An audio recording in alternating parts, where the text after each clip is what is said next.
मेरो यो सानो भ्लगमा हजुरहरूलाई स्वागत छ। हिजो मैले मोमो बनाएको थिएँ, बाँकी रहेको मोमोलाई आज मैले यसरी फ्राई प्यानमा तताएर खान जान लागेकी हुँ। तताउँदैछु, यसरी हल्का लो फ्लेममा तताउँदैछु यसलाई। माइक्रो ओभनमा तताउँदाखेरि खासै मिठो हुँदैन, त्यही भएर मैले चाहिँ थोरै तेल हालेर यसलाई चाहिँ अलिकति फ्राई गर्दैछु। यो तातिसकेपछि म खानेवाला छु। हिजो मैले 5 प्लेट बनाएको थिएँ, अनि हामी खाँदा खाँदै रहेको मोमोलाई चाहिँ मैले आज फेरि खाजाको रूपमा खान गइरहेकी छु।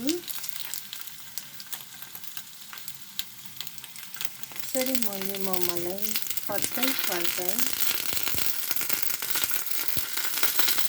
गर्दैछु।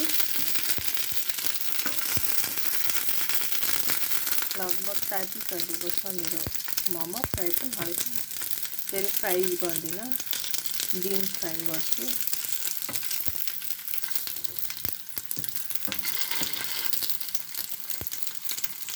यसरी फ्राई गर्दैछु। मेरो मोमो फ्राई भइसक्यो।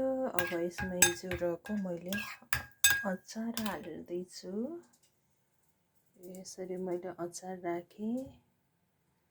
यसरी अब म अचार राखेर खान जाँदैछु। Bye bye.